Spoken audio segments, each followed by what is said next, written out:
Assalamualaikum warahmatullahi wabarakatuh. Alhamdulillahirabbil alamin, wassalatu wassalamu ala asrafil anbiya wal mursalin wa ala alihi washabihi rasulillah ajmain. Pertama sekali, marilah kita ucapkan rasa beserta syukur kita kehadiran Allah Subhanahu wa taala, karena berkat rahmat dan karunia beliau jugalah kita dapat melaksanakan acara penyebaran pemahaman dan penerapan pengalaman budaya positif calon guru penggerak Angkatan 9 Kabupaten Damastraya. Yang terhormat Bapak Kepala Sekolah atau yang mewakili, yang terhormat Bapak Ibu guru, rekan teman sejawat yang telah menyediakan waktunya dan meluangkan tenaganya dan pikirannya untuk mengikuti acara kami dalam acara menyebarkan pemahaman dan penerapan pengalaman budaya positif di SMA Negeri 2 Pulau Bunyung. Baiklah Bapak Ibu semua, untuk kelancaran acara kita pada pagi hari ini, marilah kita mulai dengan membacakan basmalah.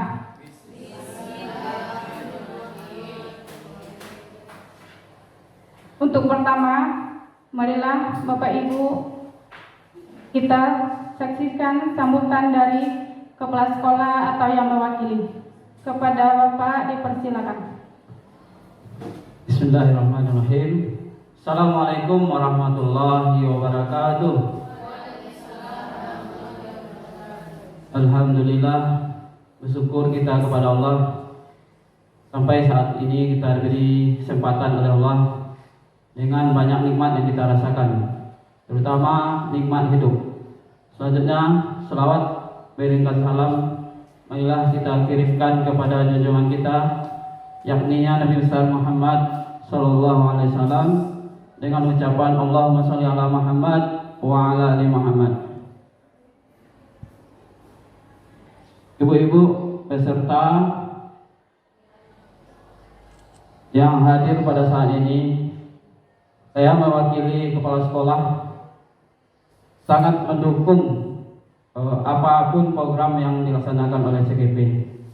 Jadi untuk ibu-ibu yang lain nantinya agar termotivasi untuk mengikuti CGP ini nanti.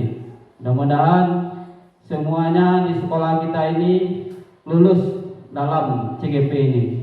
Amin ya rabbal alamin. Selanjutnya, pada kesempatan ini kita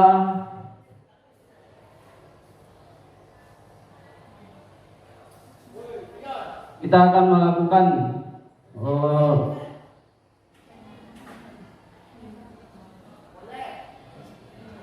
pada kesempatan ini kita akan melakukan menyebarkan pemahaman dan penerapan pengalaman budaya positif yang akan disampaikan oleh Ibu Rini Susanti, CGP Angkatan 9 SMA Negeri 2 Pulau Bunyung Kabupaten Damastraya. Jadi ibu-ibu yang berkesempatan hadir pada hari ini, silakan mengikuti acara ini dengan secara seksama agar nantinya program dari guru penggerak yang diwakili oleh teman kita ini, Ibu Rini ini nanti akan berhasil nantinya.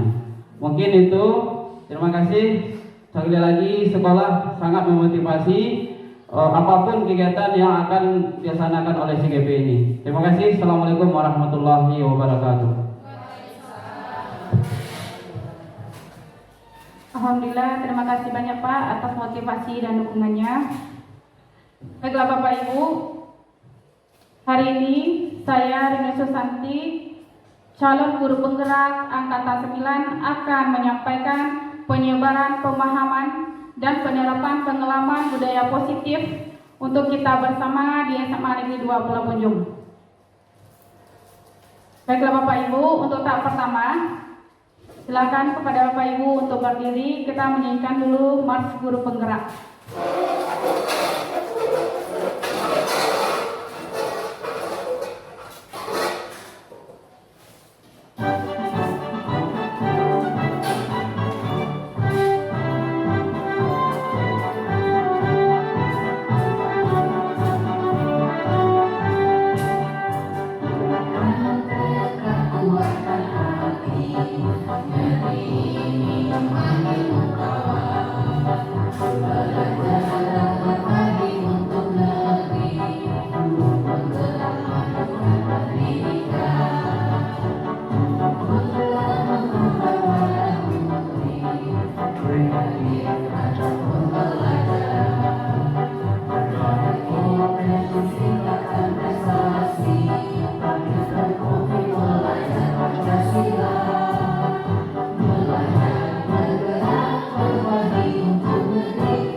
Kepada Bapak Ibu, disilakan duduk kembali.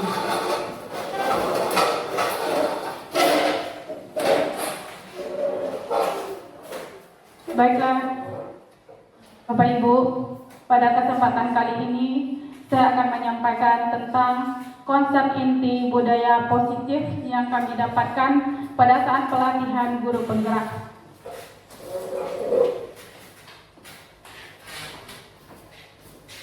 Yang pertama, tentang perubahan paradigma belajar, kemudian disiplin positif, nilai-nilai kebajikan, kebutuhan dasar manusia, motivasi perilaku manusia, posisi kontrol guru, keyakinan kelas, dan segitiga restitusi.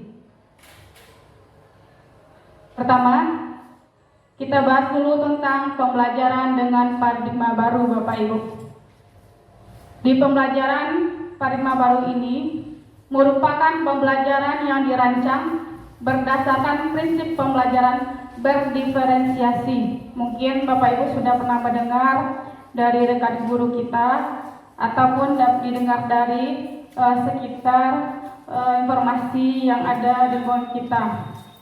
Sehingga para peserta didik belajar sesuai kebutuhannya berdasarkan tahap perkembangan sesuai teori psikologi modern untuk mewujudkan profil pelajar Pancasila.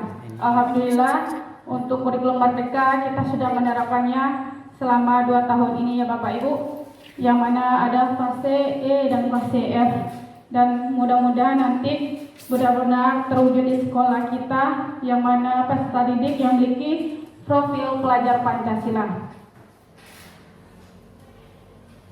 Untuk perubahan paradigma baru tadi, yang mana sebenarnya ada miskonsepsi tentang teori kontrol kita sebagai pendidik, yang mana guru mengontrol murid. Itu sebenarnya ilusi Bapak Ibu. Selama ini kita berpikir bahwa murid-murid kita itu bisa kita kontrol, bisa kita kendalikan. Tapi itu sebenarnya adalah ilusi. Itu berdasarkan pembelajaran paradigma baru. Kemudian kita sebagai pendidik berpikir bahwa semua penguatan positif, efektif, dan bermanfaat. Kita beranggapan bahwa apapun yang kita lakukan kepada peserta didik kita, itu kita anggap bermanfaat dan efektif untuk mereka. Kita mengkondisikan mereka, mengontrol mereka berdasarkan keinginan kita. Padahal itu semuanya hanya ilusi. Kemudian kritik membuat rasa bersalah, mampu membuatkan karakter. Tanpa kita sadari, kita itu berbuat memberikan kritikan kepada peserta didik kita, itu pun juga ilusi Bapak Ibu. Kita beranggapan dengan kita mengkritik mereka, itu akan membangun karakter mereka. Ternyata itu hanya ilusi. Kemudian kita juga berpikir bahwa orang dewasa berhak memaksa. Kita menginginkan, karena kita dewasa daripada peserta didik kita berpikir bahwa orang dewasa itu berhak memaksa peserta didiknya, berhak memaksa orang yang lebih kecil daripada kita. Itu pun semuanya hanya ilusi Bapak Ibu.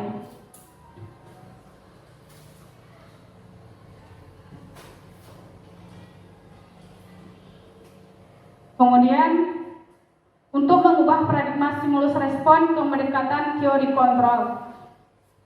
Agak kabur ya Bapak Ibu tulisannya. Di sini ada stimulus respon yang biasa kita lakukan sebagai pendidik. Kemudian di sini ada teori kontrol yang mengubah paradigma baru sekarang, pembelajaran kurikulum mereka sekarang. Di sini kita realitas kebutuhan kita sama. Itu yang terpikir dalam konsep pemikiran kita sebagai seorang guru. Sementara di paradigma stimulus kontrol, paradigma baru, itu ternyata realita kebutuhan kita itu berbeda. Kita menganggap pembelajaran yang kita lakukan dahulu sama dengan yang dibutuhkan oleh peserta didik kita saat ini. Padahal itu sebenarnya berbeda. Kemudian semua orang melihat hal yang sama. Itu pemikiran stimulus respon yang kita pikirkan. Sementara di teori kontrol, setiap orang memiliki gambaran yang berbeda. Kemudian kita mencoba mengubah orang agar berpandangan sama dengan kita. Sementara yang sebenarnya kita berusaha memahami pandangan orang lain tentang dunia. Itu yang sebenarnya paradigma baru itu, Bapak Ibu. Oke, kemudian perilaku buruk terlihat sebagai suatu kesalahan. Mungkin saya sebagai guru sama dengan Bapak Ibu, setiap kesalahan yang dimiliki oleh peserta didik kita anggap itu adalah suatu hal yang buruk atau hal yang salah. Itu pemikiran kita. Tapi ternyata di sini kalau di teori kontrol itu semua perilaku memiliki tujuan. Jadi mereka melakukan kesalahan, melakukan suatu sikap-sikap yang aneh, itu sebenarnya ada tujuannya. Mungkin mereka ingin diperhatikan, ingin menunjukkan kekuasaan dirinya, ini seperti itu. Jadi itu berdasarkan teori kontrol. Kemudian orang lain bisa mengontrol saya. Nah, di sini saya ngasih sebuah permainan, Bapak Ibu. Silakan Bapak Ibu berdiri sebentar. Silakan berdiri sebentar.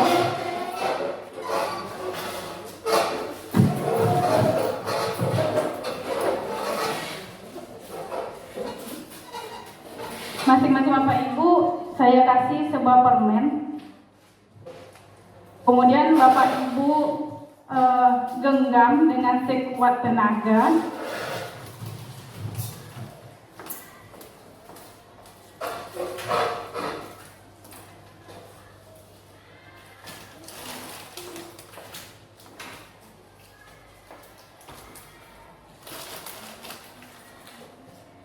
Nah, kemudian Bapak Ibu saling bertatapan satu sama lain, ya, ke kanannya ke kiri kawannya. Oke. Yang memegang permen tangan kanan, oke, oke, tangan kirinya ke tangan kanan kawan tadi, tangan kiri ke tangan kanan, ke tangan yang memegang permen. Jadi kan tangan kanan memegang permen, tangan kiri kita ke tangan kawan yang memegang permen tadi. Oke. Dah. Oke, Bapak Ibu. Sekarang instruksinya, Bapak Ibu berusaha mengambil permen dari kawan tersebut, tetapi kita harus mempertahankan permen yang kita punya sekuat tenaga. Bisa kira-kira? Bisa kira-kira?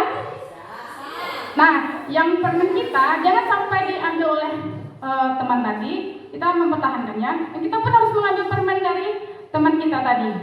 Oke, kita mulai. 1, 2, 3.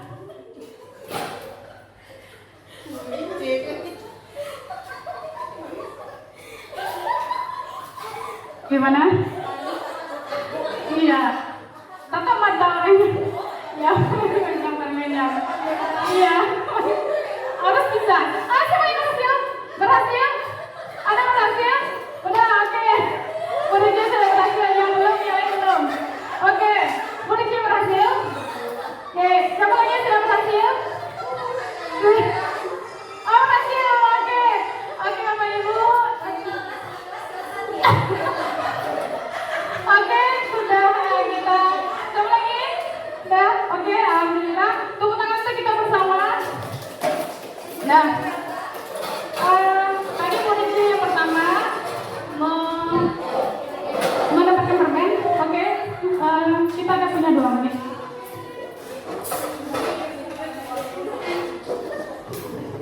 Oke, saya meminta pendapat dari Bu Rice, kemudian si Uleri, gantian, kemudian Bu Rina. Itu tadi semuanya nanti minta pendapatnya. Oke, kepada Bu Rice, bagaimana pengalamannya tadi atau bagaimana persepsi Bu Rice tentang permainan kita tadi? Jadi bisa Bu Rice nanti sebutkan pendapat Bu Rice. Apa makna dari permainan kita tadi? Oke, terima kasih kesempatannya. dari permainan tadi dapat diambil makna bahwa untuk memperoleh sesuatu itu memang butuh usaha yang sangat kuat. Nah, oke, sekian. Ya oke, itu bagi yang memiliki kuasa. Ya, memiliki kuasa harus memperoleh sesuatu dengan kuasa. Kemudian bagi Bu Leli yang merasa permennya diambil, bagaimana perasaannya?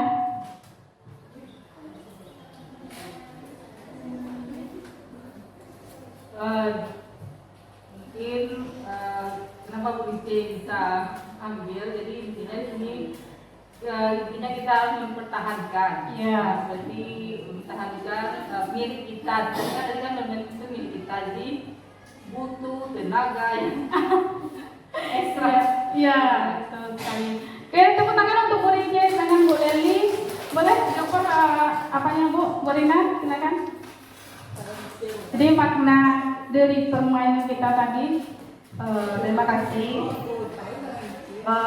Yang saya rasakan ketika dengan permainan merebut permen, dan kebetulan saya yang dapat permen 2 dan Selvi berhasil direbut. Iya, sepertinya begitu karena dia segan sama Bu Rina. Jadi kasih aja begitu mungkin Bu Rini. Tapi yang jelas ketika kita ingin sesuatu pasti harus ada usaha. Dan begitu pun juga kalau misalnya kita memiliki sesuatu dan ada orang yang ingin mengambilnya secara paksa tanpa harus ada izin dulu, kita tentu harus mempertahankan. Tapi sepertinya tadi Selvi agak apa gitu ya Bu Rina. Ya, terima kasih Bu Rini. Iya, betul sekali. Terima kasih Bu Rina. Bu Selvi bagaimana? Terima kasih kesempatannya kepada Bu Rini. Sebenarnya saya sudah mempertahankan permennya ya. Cuman tadi pas di akhir sudah saya berpakai tenaga. Cuman pas di bagian terakhir karena tangan Bu Rina lebih kuat dari saya, jadi terlepas. Jadi mungkin kira-kira seperti itu Bu Rini. Oke, terima kasih banyak. Ada lagi Bapak Ibu yang mau menambahkan bahwa dari permainan kita tadi bahwa kita harus mempertahankan hak kita. Ya, baik, terima kasih waktunya.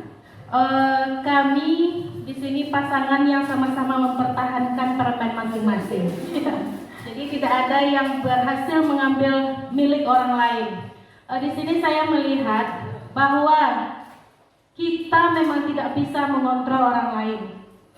Karena kita sudah mempunyai pendirian masing-masing. Sekuat apapun orang lain untuk menggoyahkan kita, kalau memang itu prinsip kita, tidak mudah untuk dipengaruhi orang lain.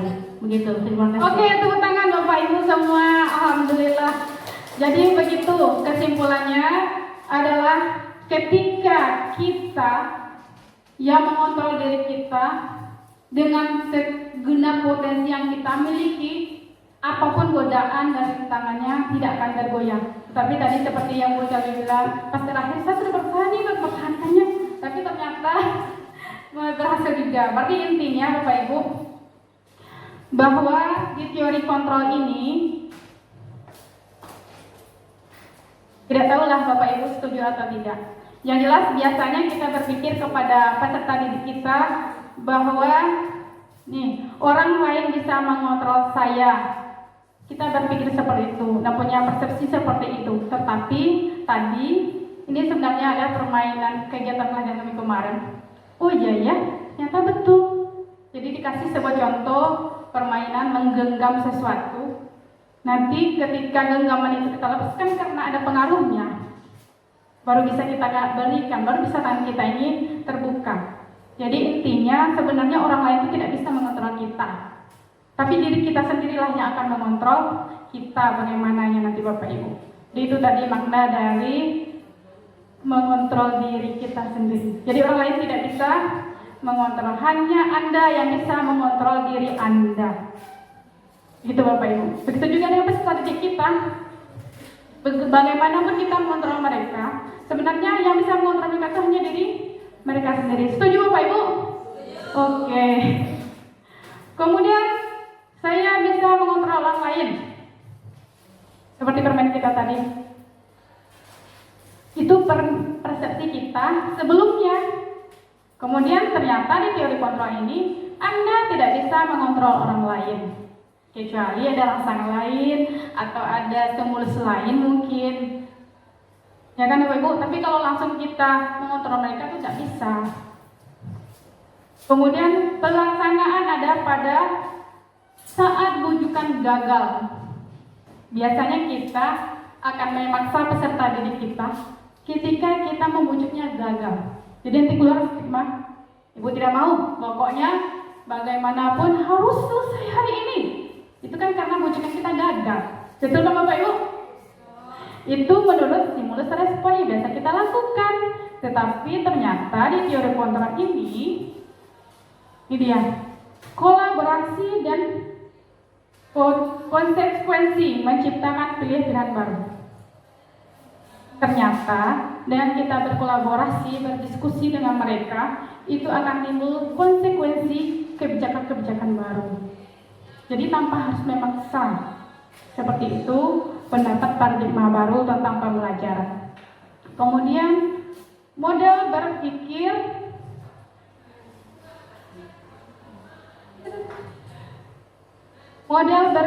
menang kalah. Tadi permainan tadi ada menangnya, ada kalahnya, ya kan Bapak Ibu? Nah itu persepsi selama ini yang telah kita lakukan. Nah ternyata kalau di teori kontrol itu harusnya itu tentang model berpikirnya menang-menang, nggak ada yang kalah. Kemudian tapi ada hanya menang saja. Karena apa? Hasil dari kolaborasi dan konsekuensi yang menciptakan pilihan baru tadi. Jadi sama-sama menguntungkan satu sama lain. Begitu Bapak Ibu. Itu tentang stimulus respon paradigma pembelajaran baru. Oke lanjut. Masuk ke disiplin positif. Kelihatan Bu Rina? Tulisannya? Disiplin itu berasal dari kata disiplina yang artinya belajar. Kemudian disiplin mengacu pada disiplin diri yang memiliki tanggung jawab terhadap apa yang dilakukannya berdasarkan nilai-nilai yang diyakini. Itu yang disiplin. Jadi disiplin itu artinya belajar berdasarkan apa yang kita yakini. Kalau kita nggak yakin, pasti kita tidak akan mau melakukannya. Tapi kalau kita yakin, oh saya percaya nih, yakin kalau ini akan terjadi nanti, pasti kita akan mau melakukannya. Kalau disiplin positif itu merupakan salah satu penerapan disiplin yang bertujuan untuk menumbuhkan kesadaran serta memberdayakan peserta didik tanpa imbalan, penghargaan atau reward, ancaman atau hukuman. Itu yang disiplin positif yang kami pelajari di pelatihan guru penggerak Bapak Ibu. Jadi di sini memberdayakan peserta didik tanpa harus meminta imbalan atau reward, ataupun tanpa harus diancam ataupun harus dihukum. Karena berdasarkan yang saya pelajari di guru penggerak ini, sebenarnya posisi penghargaan itu hampir sama dengan hukuman. Setuju tidak Bapak Ibu? Kalau dulu kita kan berpikir, nih anak nih di dalam kelas aktif, kita kasih reward, ya kan? Tapi tanpa kita sadari secara tidak langsung, kita sudah menghukum mental-mental yang lain. Betul tidak? Betul tidak? Setuju tidak? Selama ini saya pun melakukan seperti itu. Karena masuk kelas, yang aktif kelompok ini, ibu kasih reward, itu seperti itu. Tapi tanpa kita sadari, ternyata kita sudah menghukum mental teman-temannya yang nggak dapat hadiah, yang nggak dapat penghargaan dan reward. Berarti kita memaksa mereka harus seperti temannya yang dapat reward. Betul nggak? Kita nggak seperti itu. Jadi di sini katanya yang disiplin positif itu benar-benar kesadaran dari diri mereka tanpa harus meminta imbalan atau reward atau tanpa harus dihukum atau dipaksa dulu. Jadi intinya emang lahir dari intrinsik dari diri mereka sendiri. Itu Bapak Ibu. Nah, kemudian nih sebagai pendidik, tujuan kita adalah menciptakan peserta didik yang memiliki disiplin diri sehingga mereka berperilaku mengacu kepada nilai kebajikan universal dan memiliki motivasi intrinsik dalam perubahan perilaku ke arah yang lebih baik. Mungkin Bu Rina agak kurang setuju dengan pendapat Bu dan penghargaan. Kenapa Bu Rina?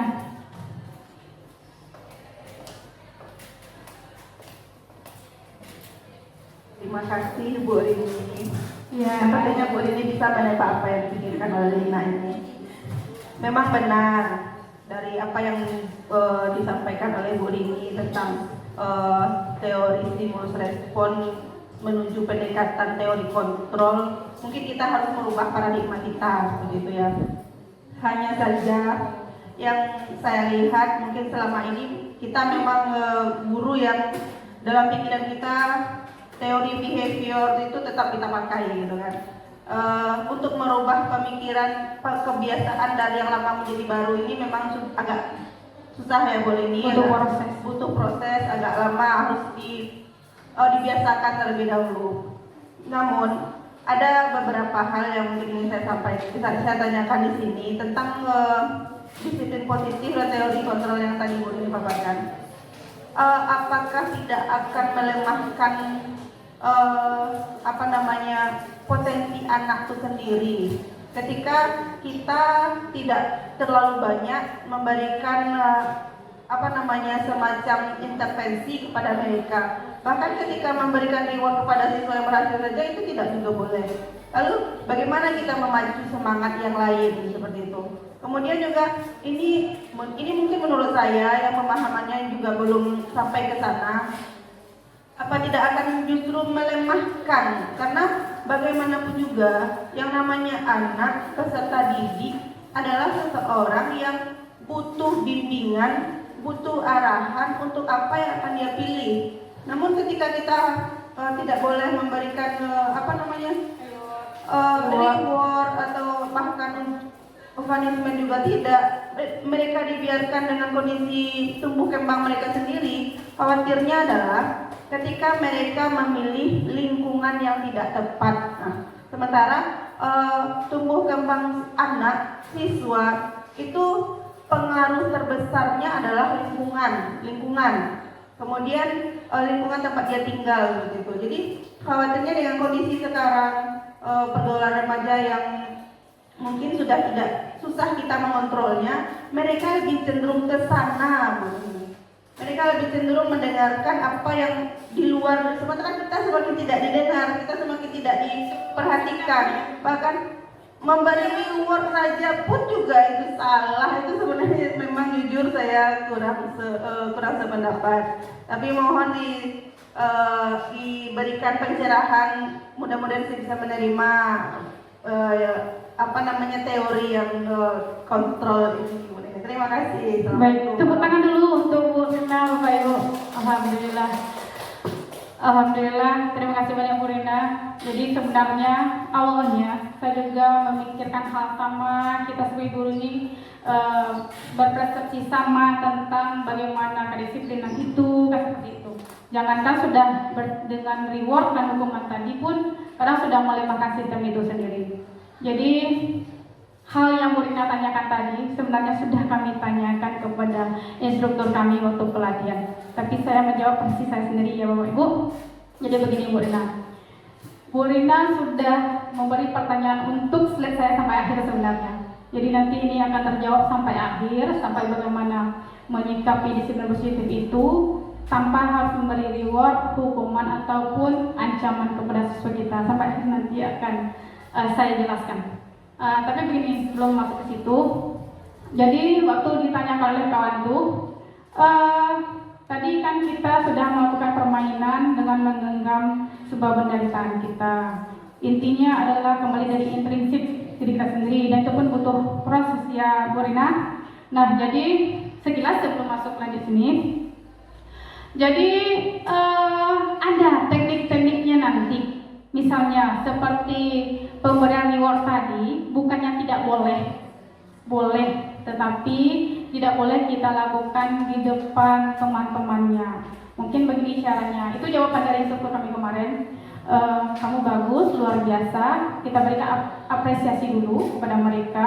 hanya bentuk apresiasi saja untuk bersama, tetapi untuk rewardnya nanti teman ibu ya bisikan ke mereka, tapi tidak di depan teman-temannya. Boleh, bukan tidak boleh memberikan reward atau penghargaan, boleh, tetapi nanti mungkin 4 mata saja, tapi tidak di depan temannya, karena kita mau memikirkan juga nanti efek kedepannya begitu. Malah ibu-ibu tuh itu Sarisi yang dapat penghargaan kan begitu. Jadi ada juga hal positif dan negatif. Jadi menurut saya sebelum dibuat tentang materi ini mungkin sudah dipikirkan juga, dilakukan observasi juga. Dan itu pun seolah-olah saya hari ini benar-benar seperti instruktur beneran sama Bu Rina. Jadi itu masalah penghargaan hukuman tadi boleh dilakukan, tapi tidak di depan teman-temannya gitu. Jadi itu jawaban sementara ya Bu Rina. Oke. Kita lanjut ya Bu Rina. Maksudnya dengan kita yang biasanya memberikan reward itu untuk memotivasi orang gitu, artinya bisa dia meningkatkan misalnya prestasi atau proses belajarnya, atau misalnya kalau untuk di sekolah misalnya semacam reward dari kepala sekolah karena dia sudah berprestasi, itu juga memacu semangat yang lain juga ketikanya. Untuk apa misalnya kalau untuk lomba kelas untuk yang akan diapakan ini, itu kan nanti ada reward juga dari kepala sekolah karena dia sudah bisa menciptakan lingkungan kelasnya yang nyaman, yang sesuai dengan artinya kulturnya, diberikan reward tersebut. Itu kan juga Boleh, itu boleh. Kalau itu boleh. Kalau untuk bersama istilahnya umum global itu boleh. Ya, tapi untuk kita di kelas, jadi istilahnya ilmu kami baru dikasih sampai di situ baru gitu. Jadi untuk di kelas itu yang sampai tadi kita kasih juga mereka apresiasi. Nanti kan ada apresiasi, ada konsekuensi bagi yang melakukan kesalahan. Tapi intinya jangan di depan umum gitu. Kalau untuk yang seperti pilihan tadi kan umum, untuk yang bersama tujuannya untuk memotivasi gitu, itu boleh. Jadi untuk yang memberikan reward di depan kelas dengan siswa yang di kelas itu, artinya bilang ini tadi tidak boleh di depan teman-temannya. Itu tuh enggak, misalnya kalau yang kita berikan punishment kepada anak yang rasanya belum sesuai dengan target hasil belajarnya, mungkin kita memanggilnya secara pribadi gitu kan. Tapi kalau yang positif, yang reward itu kan positif tuh, jadi bagus tuh.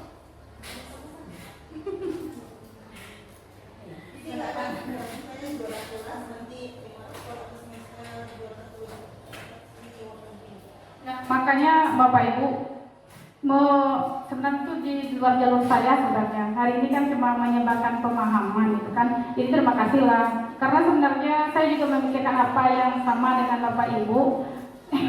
Ini kayaknya host acara kita ini. Ya, jadi saya jawab tadi kan saya jawab itu berdasarkan pemahaman saya. Pemahaman saya dulu kan seperti itu ya Bapak Ibu. Jadi nanti biar lagi kayaknya memang harus masuk ke dalam grup bergerak ini biar terjawab semua pertanyaan-pertanyaan kita. Ya Bapak Ibu, oke kita simpan dulu itu, kita lanjutkan. Bagaimana? Kita lanjutkan ya Bu. Ya, oke. Nilai-nilai kebajikan yaitu nilai yang disepakati bersama, lepas dari suku bangsa, agama, bahasa maupun latar belakangnya. Ini ada contoh nilai kebajikan institusi atau organisasi ya Bapak Ibu sebenarnya sudah kita terapkan di sekolah kita ataupun di kelas kita, seperti profil pelajar Pancasila, beriman dan bertakwa kepada Tuhan Yang Maha Esa, berakhlak mulia, berkebinekaan global, gotong royong, mandiri, kreatif dan bernalar kritis. Kemudian ada program organisasi VYP Ibo Primary Years Program.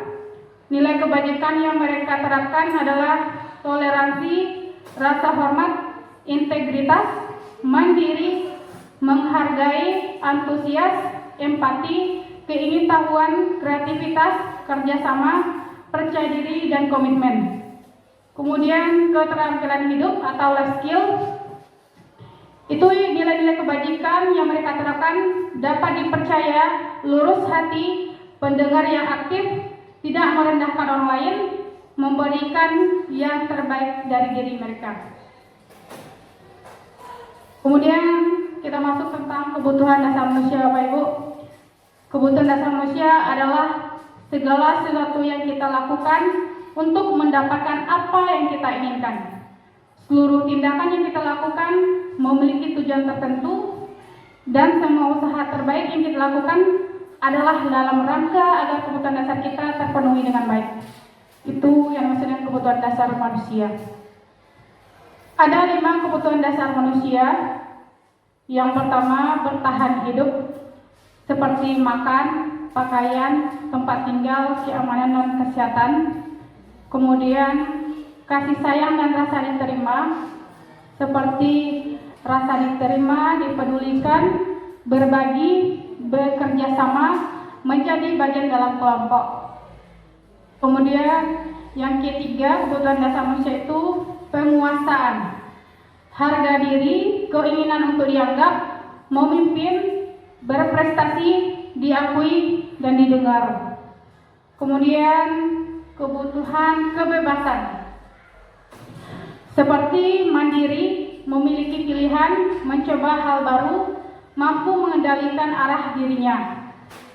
Terakhir, kesenangan, bermain, humor, antusiasme, tertawa. Jadi ini 5 kebutuhan dasar manusia yang kita miliki, Bapak Ibu, dan juga dimiliki oleh peserta didik kita. Jadi kalau seandainya kebutuhan dasar kita terpenuhi, kita akan menjadi manusia yang bahagia dunia akhirat, kemudian menjadi manusia yang memiliki nilai-nilai kebajikan universal. Kemudian motivasi perilaku manusia itu ada 2. Yang pertama, motivasi ekstrinsik dan motivasi intrinsik. Motivasi ekstrinsik itu motivasi yang datang dari luar. Nah, gunanya untuk menghindari ketidaknyamanan atau hukuman. Jadi kadang-kala Bapak Ibu, kita melakukan motivasi kepada peserta didik kita itu tampaknya hanya dari luar. Seperti tadi yang kita lakukan, seperti penghukuman, pemberi penghargaan, ataupun reward tadi. Itu salah satu bentuk motivasi perilaku yang intrinsik. Dan ini nanti kalau seperti hukuman tadi, itu gunanya untuk menghindari tidak nyaman. Itu kan dari ekstrinsik, dari luar. Kemudian untuk mendapatkan imbalan atau penghargaan dari orang lain. Itu tadi. Itu bentuk motivasi perilaku manusia dari ekstrinsik. Itu pertanyaan Borina tadi. Jadi motivasi ekstrinsik itu hanya berlaku dalam bentuk jangka pendek. Tidak bisa digunakan dalam jangka panjang. Karena dia akan merasa hatinya atau perasaan itu hanya untuk supaya dia kena hukuman, udah lakukan aja. Kan seperti itu. Yaudah lakukan aja lah. Saya kan mengharap imbalan atau reward. Itu berlakunya hanya dalam jangka pendek. Hanya saat itu saja. Atau hanya dalam waktu tentang berapa waktu saja. Itu disebut dengan motivasi ekstrinsik. Sementara untuk motivasi intrinsik itu untuk menjadi orang yang mereka inginkan dan menghargai diri sendiri dengan nilai-nilai yang mereka percaya. Ini yang motivasi yang dari dalam diri mereka. Jadi sesuai yang ada berdasarkan disiplin positif tadi, memang keluar dari diri mereka sendiri tanpa harus mengharapkan imbalan atau reward. Mereka melakukan dengan kesadaran mereka sendiri, Bapak Ibu. Itu disebut dengan motivasi intrinsik. Itu berlakunya dalam jangka panjang menuju nilai-nilai kebajikan universal tadi. Jika mereka sudah termotivasi dari dalam diri mereka sendiri, mereka akan sadar sendiri tanpa kita paksa. Itu dia dari Brina. Oke, Oke, lanjut. Nah, ini dia hukuman konsekuensi restitusi. Di hukuman itu, bentuk hukuman itu tidak terencana tiba-tiba.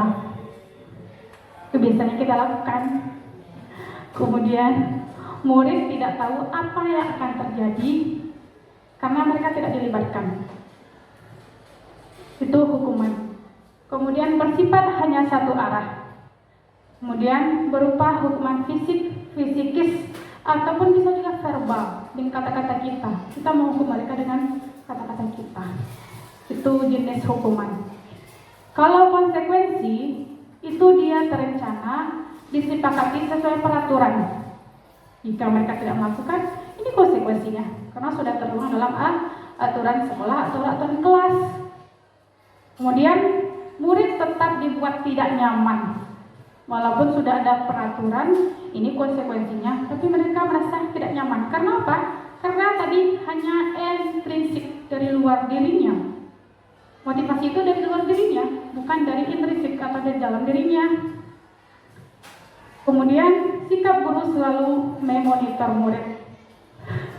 Saya juga seperti itu Bapak Ibu biasanya. Kita selalu memonitor mereka sesuai dengan kita. Betul kan Bapak Ibu? Kemudian restitusi. Nah, kalau di restitusi ini pilihan yang ditawarkan oleh guru penggerak. Ada namanya restitusi, yang mana proses ini untuk menciptakan kondisi bagi murid untuk memperbaiki kesalahannya. Kemudian proses kolaboratif yang mengajarkan murid untuk mencari solusi sendiri. Itu dia yang restitusi. Dari hukuman tadi mungkin sudah sering kita lakukan, konsekuensi pun sudah kita lakukan. Sekarang di pelatihan guru penggerak ditawarkan sebuah solusi, yaitu restitusi. Oke, Bu Rina, Bu Diana, kita BS breaking dulu. Silakan berdiri. Ya, baik, bersama diri.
Oke Bapak Ibu, terima kasih. Kita lanjutkan. 5 posisi kontrol guru. Nah, ini dia yang kita tunggu-tunggu.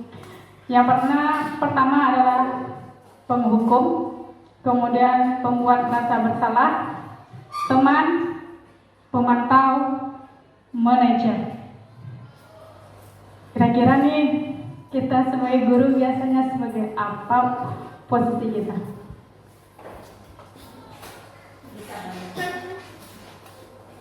Ada kelihatan Bapak Ibu?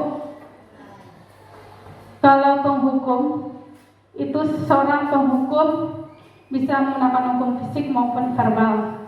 Itu kalau posisinya sebagai penghukum.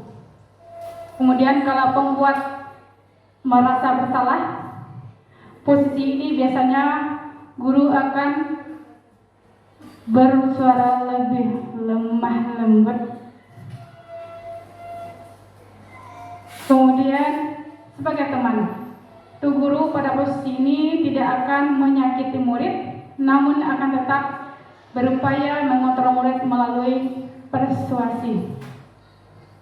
Kalau sebagai monitor atau pemantau, itu berarti mengawasi gerak-gerik mereka. Ini jangan-jangan, ini jangan-jangan. Jadi kita kadang-kadang seperti itu ya Bapak Ibu. Kadang pernah sebagai penghukum, sebagai teman, sebagai pembuat rasa bersalah, kemudian sebagai pemantau. Apakah kita sudah menjadi manajer? Manajer merupakan suatu posisi terakhir yang mana nanti guru berbuat sesuatu bersama dengan murid, mempersilahkan murid mempertanggungjawabkan perilakunya, mendukung murid agar dapat menemukan solusi atas permasalahannya sendiri, sehingga nanti terjadilah motivasi intrinsik dari peserta didik kita.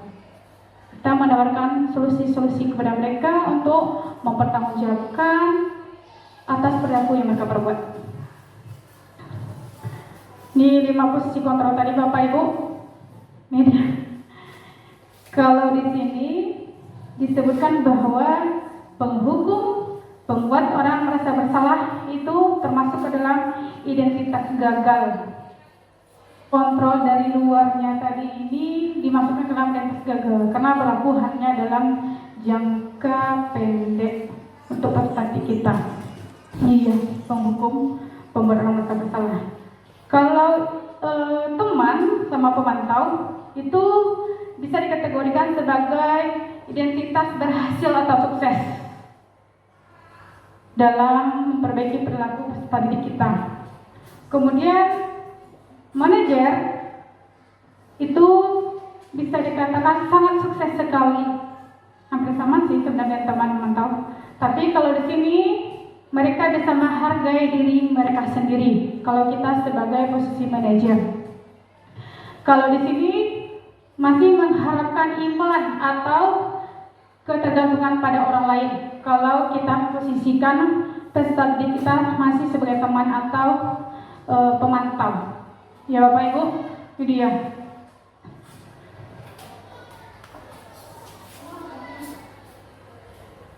Nah ini contohnya motivasi guru berbuat.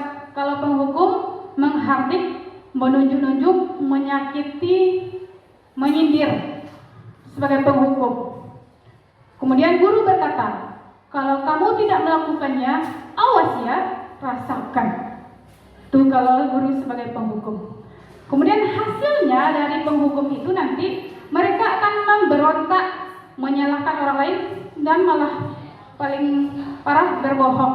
Itu akibat dari kalau kita memposisikan diri kita sebagai penghukum. Kemudian kaitannya dengan dunia berkualitas. Jika kita memposisikan kita sebagai penghukum, murid akan meletakkan guru di luar dunia berkualitas. Kemudian murid berkata, biarkan saja, nanti juga marah-marah lagi. Itu kalau kita memposisikan diri kita sebagai penghukum. Dampak pada murid, mengulangi kesalahan yang sama. Itu dia kalau posisi kita sebagai guru sebagai penghukum. Kalau pembuat orang merasa bersalah, guru berbuat, berceramah dan mengatakan, seharusnya ibu kecewa. Nah, itu perbuatan guru ya. Kemudian kamu seharusnya sudah tahu. Ibu lelah sekali mengatakannya, ibu stres. Itu biasanya saya juga seperti itu Bapak Ibu. Jadi itu membuat rasa bersalah. Hasilnya menyembunyikan atau menyangkal, ataupun paling besar efeknya mereka akan berbohong juga. Kalau dibuat mereka jadi bersalah.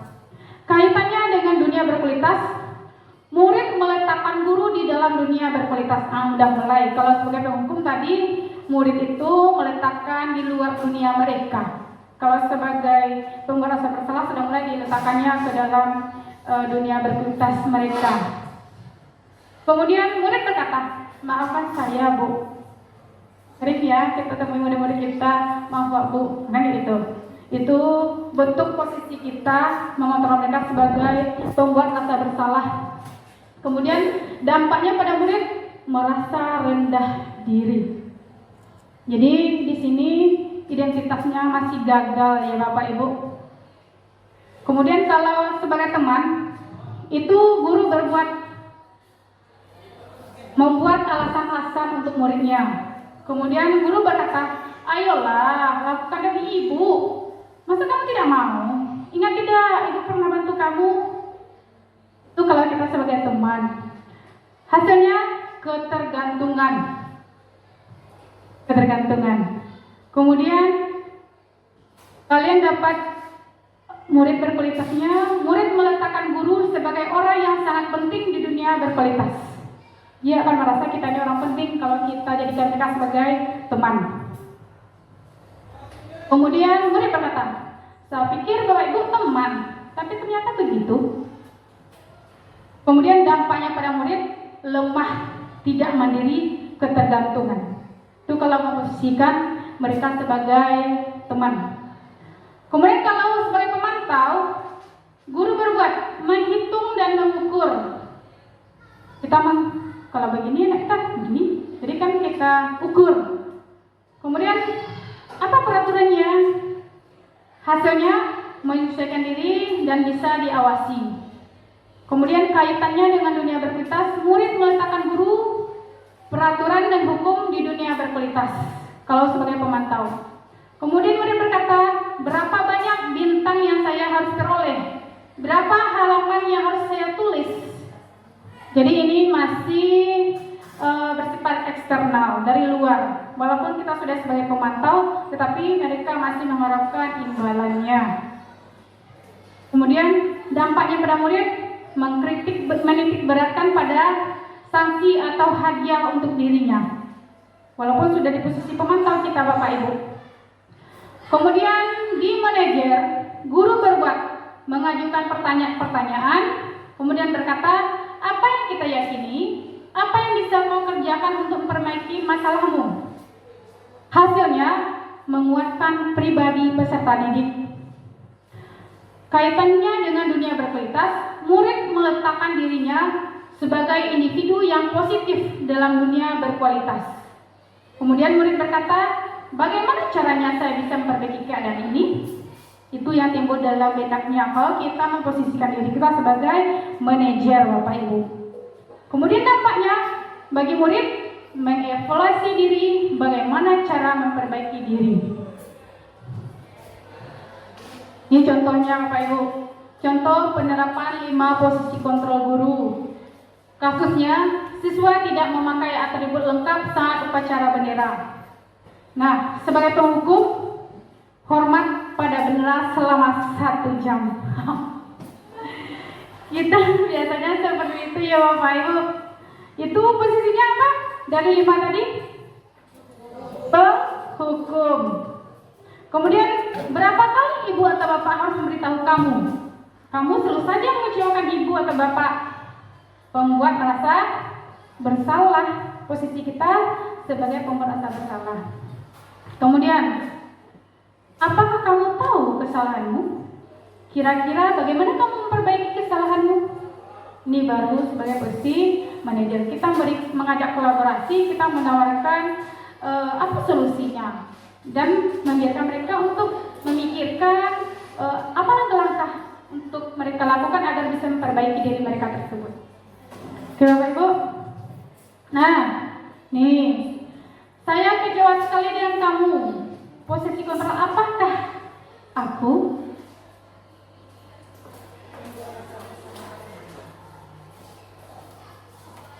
Terima lagi. Terima kasih Bu Rini. Iya. Saya kecewa sekali dengan kamu. Sepertinya ini posisi kontrolnya adalah guru sebagai pembuat rasa bersalah. Seperti yang sering saya lakukan siswa Ya, benar sekali. Saya kecewa sekali dengan kamu. Ini pembuat rasa bersalah. Karena kita menginginkan siswa-siswa peserta kita nanti merasa bersalah banget dengan apa yang kita perbuat. Ya kan Bapak Ibu? Betul. Nah, ini kamu tidak pernah benar-benar melakukannya.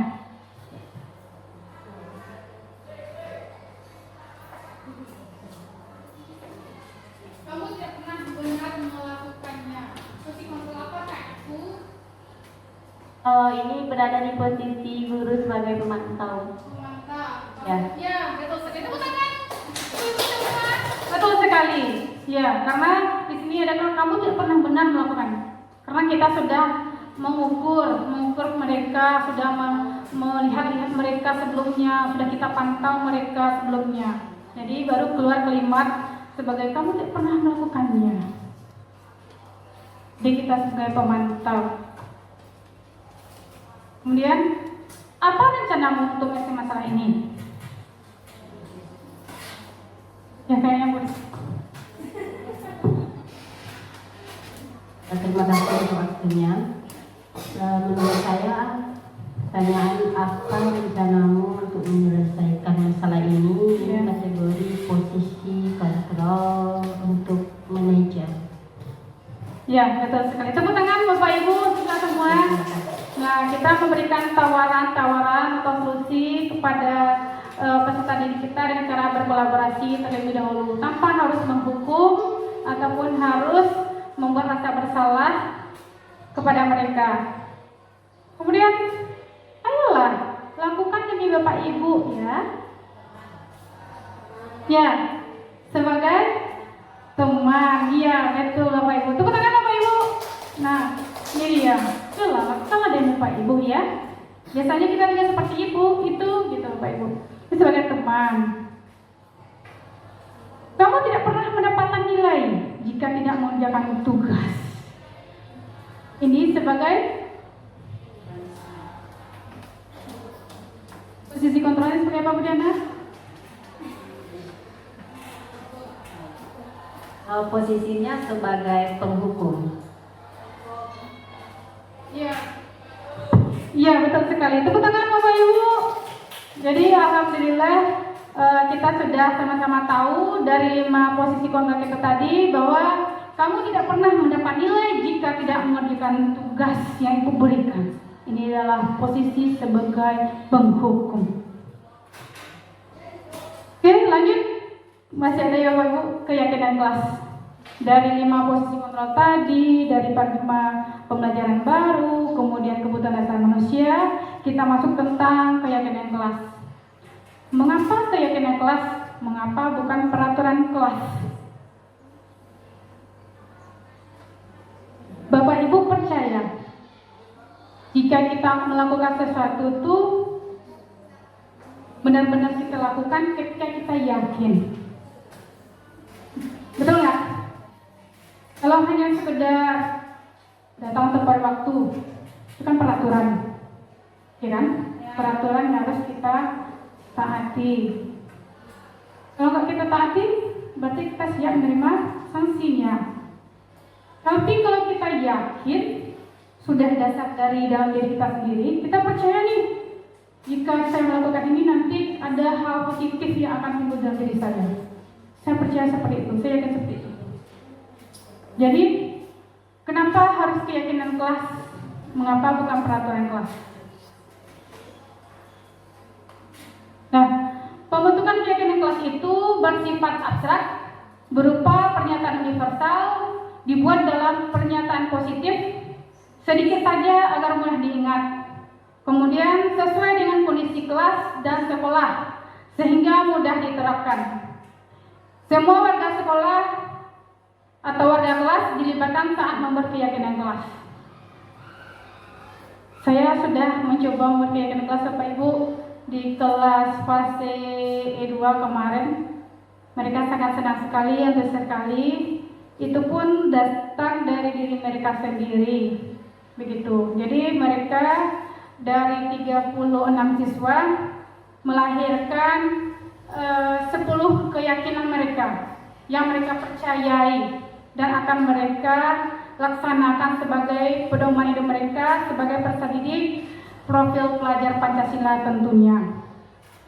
Nah, jadi ini bentuk pembuatan keyakinan kelas. Masuk ke segitiga restitusi. Segitiga restitusi tadi sudah kita bahas sebelumnya Bapak Ibu. Ada tadi hukuman, ada konsekuensi, ada restitusi. Ya Bapak Ibu, restitusi itu merupakan suatu proses dialog yang dijalankan oleh guru agar dapat menghasilkan murid yang mandiri dan bertanggung jawab. Ini yang kami tawarkan tadi kepada Bapak Ibu. Nah, ini ada segitiga tahap restitusi. Yang pertama itu menstabilkan identitas. Kemudian memvalidasi tindakan yang salah, baru menanyakan keyakinan. Seharusnya memang kita buat dulu keyakinan kelas, kemudian buat keyakinan sekolah. Baru bisa kita tekan segitiga restitusi. Tapi kemarin sudah saya buat keyakinan kelasnya dan kemudian sudah diterapkan segitiga restitusinya. Pertama, menstabilkan identitas. Berdasarkan prinsip membuat kesalahan adalah bagian dari proses pembelajaran. Di menstabilkan identitas ini Bapak Ibu, tadi Bu Rina kan bertanya, gimana sih caranya supaya nggak ada hukuman, reward, atau ancaman. Nah, ini salah satu solusinya. Pertama, diajak dialog dulu, kemudian distabilkan dulu identitas mereka. Di sini nanti prinsipnya bahwa kesalahan adalah bagian dari proses pembelajaran. Seperti berbuat salah itu wajar. Tidak ada manusia yang sempurna. Ibu bapak juga pernah melakukan itu. Ibu bapak tidak mau mencari siapa yang salah, tapi ibu bapak ingin mencari solusi dari permasalahan ini. Kamu berhak merasa begitu. Nah, ini salah satu bentuk pertanyaan menstabilkan identitas. Jadi kan ada saya sampaikan bahwa kalau mau menghukum anak jangan di depan teman-temannya, tetapi kita panggil mereka untuk membicarakannya secara pribadi. Mungkin BK juga melakukan seperti itu ya Bapak Ibu. Kemudian validasi tindakan yang salah. Nah, di sini nanti kita baru masuk tekniknya, yaitu di sini berdasarkan prinsip setiap perilaku berupaya memenuhi suatu kebutuhan tertentu. Jadi sebagaimana kita tahu tadi, biasanya di stimulus respon kita berpikir setiap tindakan perbuatan yang salah itu buruk, ya kan? Sementara di teori kontrol tadi, setiap perbuatan atau kesalahan itu memiliki tujuan. Nah, di sini kita validasi. Nah, apakah suatu itu merupakan kebutuhan tertentu sehingga anak tadi melakukan kesalahan? Kita validasi dulu kesalahan mereka. Pertanyaannya yang diajukan, kamu pasti punya alasan mengapa melakukan hal itu? Padahal kamu bisa melakukan yang lebih buruk dari ini ya. Kamu patut bangga karena telah melindungi sesuatu yang penting buatmu. Kamu melakukannya karena mempertahankan sesuatu yang penting bagimu. Ini adalah salah satu bentuk validasi tindakan yang salah. Memvalidasi dulu. Kemudian baru menanyakan keyakinan. Berdasarkan prinsip teori kontrol bahwa pada dasarnya kita termotivasi secara intrinsik. Itu tadi Bapak Ibu. Kalau kita sudah membuat keyakinan kelas, nanti kita kembalikan anak kita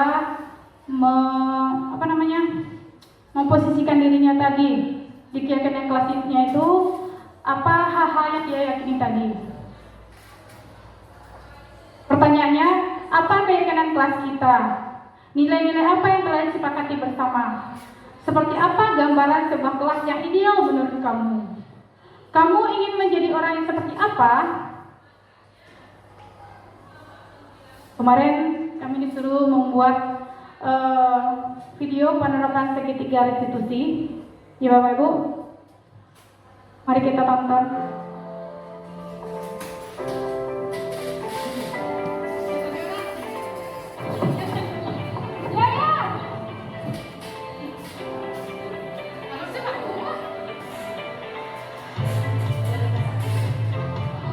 Jam berapa sekarang ya? Ayo sekarang katakan ibu.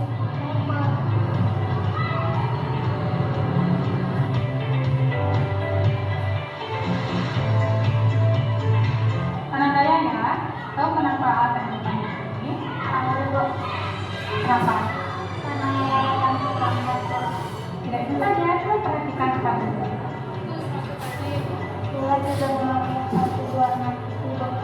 Nah, dia tadi ke sekolah berangkat jam berapa? Jam 7.15. Kalau di sekolah kita peraturannya sekolah jam berapa? Sudah tepat waktu yaitu jam 7.15. Nah, kira-kira kalau dia berangkat dari rumah jam 7.15 dan sekolah kita masuk jam 7.15, apakah itu sudah menunjukkan sikap datang tepat waktu? Tidak. Oke, baiklah. Sebagai manusia, kita pasti melakukan kesalahan sebagai manusiawi. Ibu juga manusia yang pernah melakukan kesalahan. Tetapi ibu tidak menjadi siapa yang salah. Untuk hari ini, marilah sama-sama kita mencari solusi untuk memperbaiki kesalahan yang sudah kita lakukan. Nah, kira-kira apa alasan dia sehingga datang terlambat dan memakai kedua manusia? Tadi malam saya kuliah dan bersama menonton film sehingga yang belum bangun dan saya tidak menemukan salah satu sepatu berwarna hitam dan saya memakai sepatu warna putih. Oke ya, kira-kira apa yang saya lakukan ini apakah sudah memperlihatkan gaya kalau tidak berkeyakinan jelas dan gaya sekolah? Tidak, karena orang memakai sepatu warna putih dan saya tidak datang terlambat. Kira-kira apa saja langkah-langkah yang akan Yaya lakukan untuk memperbaiki kesalahan Yaya? Yaitu ibu yang tepat waktu dan saya juga membereskan peralatan sekolah ya setelah pulang sekolah sehingga saya tidak kesulitan untuk mencarinya. Oke, Ibu hargai usaha Yaya untuk memperbaiki kesalahan datang terlambatnya. Boleh, silakan.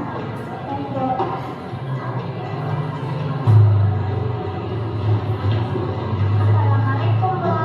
Waalaikumsalam. Ibu yang sudah mengganti sepatu saya dengan sepatu yang warna hitam.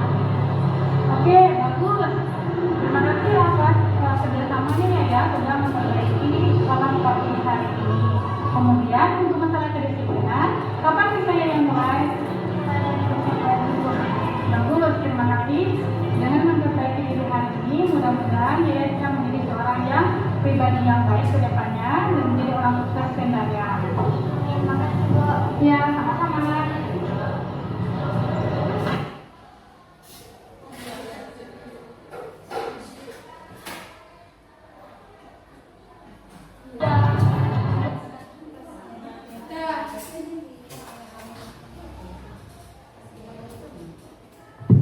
Oke Bapak Ibu, dari video tadi yang sudah saya coba terapkan di sekolah kita tentang segitiga restitusi.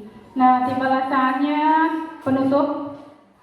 Dalam penerapan program disiplin positif, hendaknya guru memiliki standar kepribadian profesional dan sosial yang baik, di mana guru mampu merefleksi dirinya dalam posisi kontrol saat ini. Bagaimana perjalanan dirinya sebagai among atau manajer yang menuntun murid-muridnya menjadi insan yang mandiri, merdeka, dan bertanggung jawab. Itu standar pendidikan nasional, Bapak Ibu. Oke Bapak Ibu, ada dulu yang mau ditanyakan kira-kira tentang penerapan segitiga restitusi tadi? Ada? Jadi, oke Bapak Ibu, penerapan segitiga restitusi itu adalah bentuk solusi yang guru penggerak tawarkan untuk menjadikan peserta didik yang memiliki nilai-nilai kebajikan universal tentunya berdasarkan profil pelajar Pancasila. Oke Bapak Ibu, terima kasih banyak atas kesempatannya dan telah bersedia meluangkan waktunya untuk kami di sini. Saya sudahi terlebih dan terkurang. Wabillahi taufiq hidayah. Assalamualaikum warahmatullahi wabarakatuh.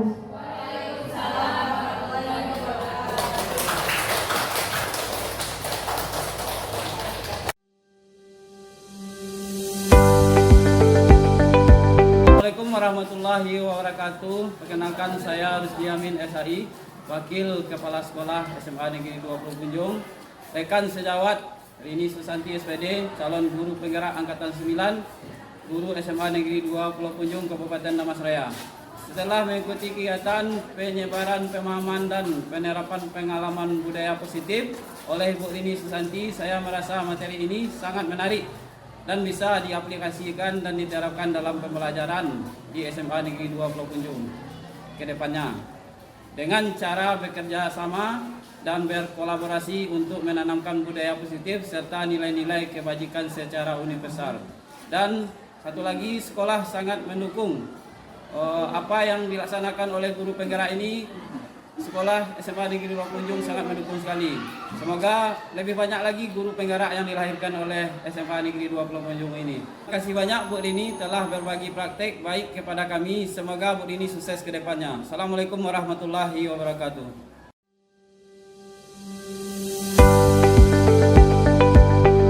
Assalamualaikum warahmatullahi wabarakatuh.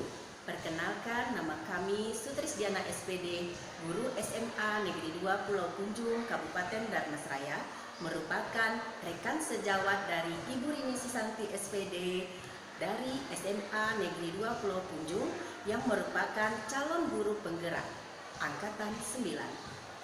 Setelah mengikuti kegiatan penyebaran pemahaman dan penerapan pengalaman budaya positif oleh Ibu Rini Susanti SPD, kami merasa materi ini sangat menarik dan bisa diaplikasikan dalam pembelajaran ke depannya dengan cara bekerja sama dan berkolaborasi untuk menanamkan budaya positif serta nilai-nilai kebajikan secara universal. Terima kasih Ibu Rini Susanti SPD telah berbagi praktek baik ke kami. Semoga ke depannya semakin sukses. Assalamualaikum warahmatullahi wabarakatuh.